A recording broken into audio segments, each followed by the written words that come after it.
Hey, what's up, guys? My name is Raiden from Raiden Their Games, and I want to thank Seto Kaiba for letting me do this guest upload of my Blue Eyes White Dragon build. I call it Blue Eyes Felgrand.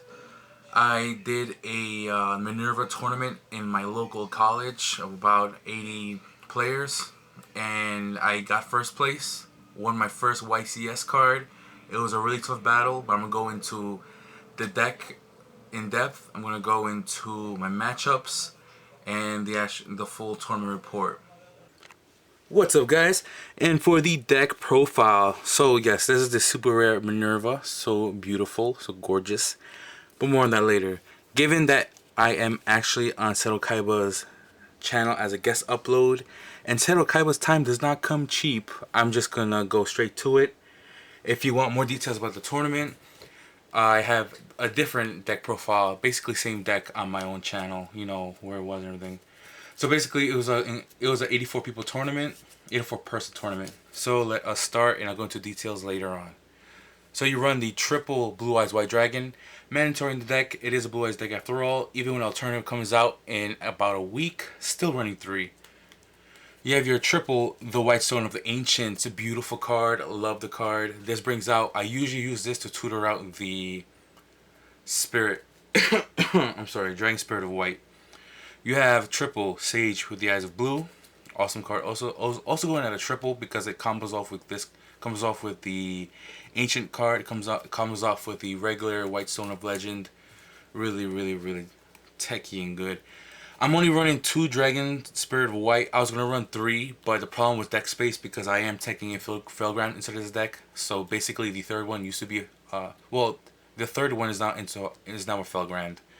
But once the alternative comes out, a lot of people like to run only 1. I'm still running 2 because he's one of the best ways of back row removal and scale removal. Just banish it, get rid of it forever. You know, unless they have something to bring it back.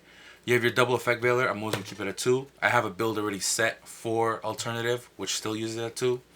You have your double maxi because this deck suffers from hand control. Well, hand control, hand advantage. You run out of cards really fast. Maxi gets you all your combo plays and lets you replenish your hand at the same time, while also protecting you from OTKs, because that's always good. You have your White Stone of Legend 1, all purdy and super rare and all that. You have your 1 Red Eyes Darkness Metal Dragon. Superb OTK card. It just gives you combos and helps you set up your XYZs really good, or exceeds. You have your Master with the Eyes of Blue and your Protector with the Eyes of Blue. I hate both cards, but both cards were so clutch this tournament. Both cards saved me. You either had one or the other in the hand, and I always brought back Sage. Where's Sage? Sage is around here somewhere. But Sage was always brought back and then used on one of these cards to bring my Blue Eyes back out.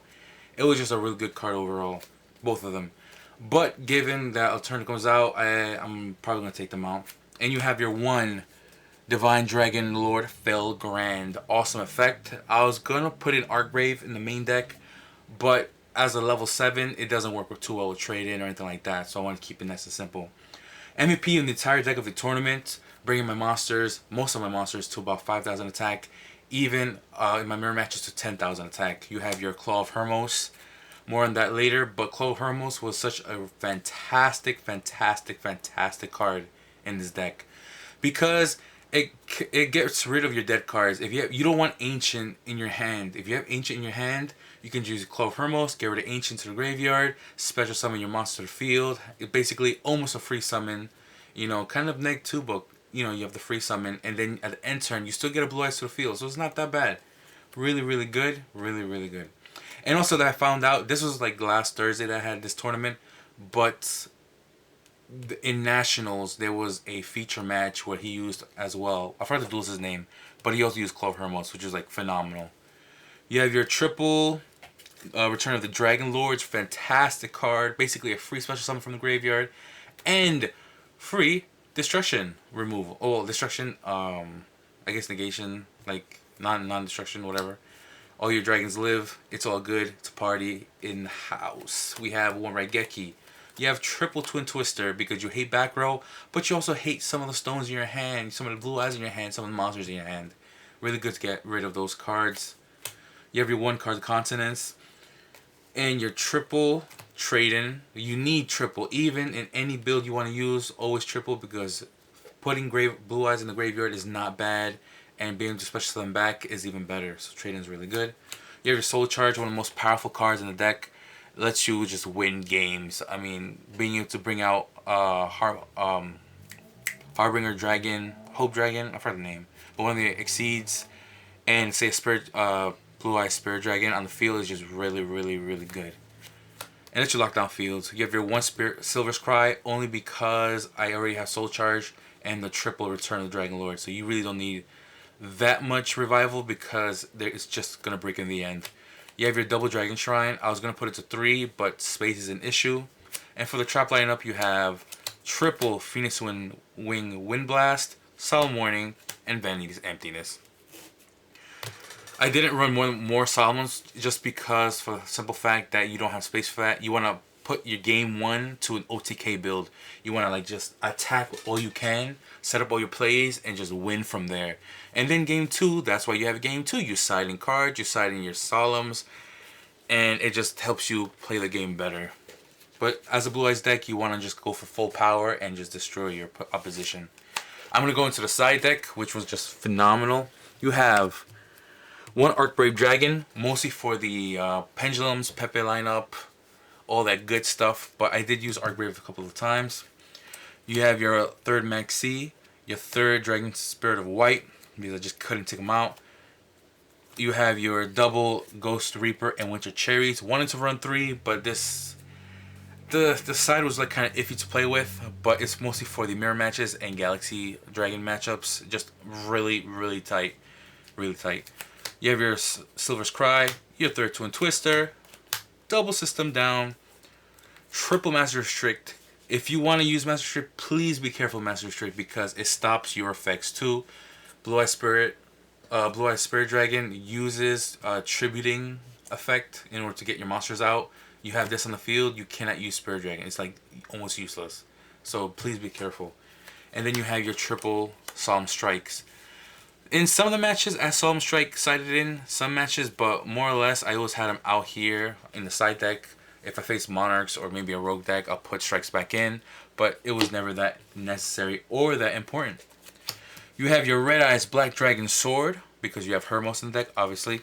This card is just really good, especially in the mirror match. For every dragon in either graveyard, you're just getting 500 attack. It's just a really, really strong card. You have your Blue Eyes Twin Burst Dragon. Never used it that much. I went into it, I think, once in the whole tournament, but it wasn't you know, groundbreaking. I just have him in there because it's a free fusion, because you don't need polymerization. You have your Stardust Spark Dragon. You have your Crystal Wing Synchro Dragon. Your Michael, your Arc Lightsworn. Double Azure Eyes. Double Blue Eye Spirit. You have your Phantom Fortress 1. Divine Dragon Knight Felgrand. You have your number 38. You have your number 95, Galaxy Eyes Dark Matter Dragon. Your Galaxy Eyes Full Armor Photon Dragon. And your number 107, Galaxy Eyes Tachyon Dragon. Really strong extra deck. The problem is if they use Reaper on you too, it's going to be a big problem. So basically, with the deck that this deck that you saw, I went to, it was 7 matches. I'm going to just list out the info real quick for you, so it doesn't take too much of your time. Basically, the first match was Domain Monarchs. It was 1-1, and then I beat him because in the turn 3, I made Spirit Dragon. Went from Spirit Dragon to Michael, summoned the White Stone, and then went to Crystal Wing Dragon. It was basically GG from there because I was able to negate his smaller Monarchs, and he just couldn't make plays for them because of the Crystal Wing effect. Also, Spirit Dragon negated one of the small Monarchs in the graveyard, so they couldn't, you know, banish to keep searching. So there was that as well. Match 2 was Burning Abyss. Spirit Dragon ended games. That's all I gotta tell you. Dragon Spirit of White was banishing the Fog Blades, so he couldn't even, you know, banish from grave afterwards because it was banished before that. So that's always a good thing. You have match 3, Blue Eyes.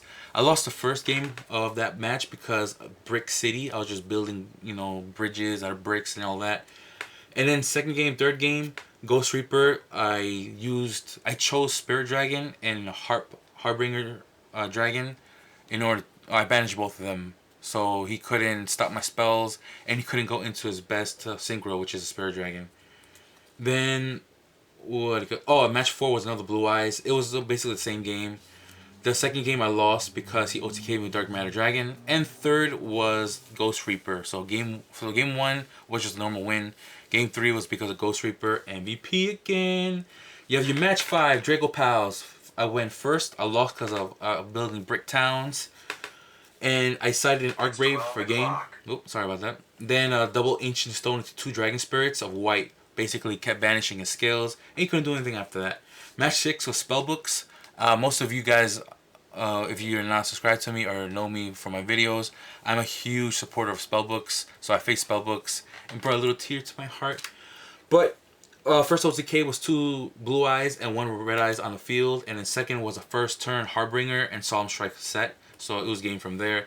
And in match 7 was actually the owner of the Minerva, so I faced him. He used Light Sworn Clowns, and the first game Spirit Dragon won me the game because he couldn't get his clowns from the graveyard or anything. Second, the Minerva Destruction. I attacked his Minerva trying to beat him for game, and I just couldn't, and he got a mill of 3 Light Sworns and basically destroyed my field, and he won me. He beat me from there. I couldn't really do anything. And the third game was Spirit Dragon and Vanities. That just won me the game. But guys, if you have any questions, please let me know down in the comment section down below. My name is Raiden from Raiden in Dark Games, and thank you very much, Seto Kaiba, for allowing me to do this deck profile on your channel. Guys, signing out.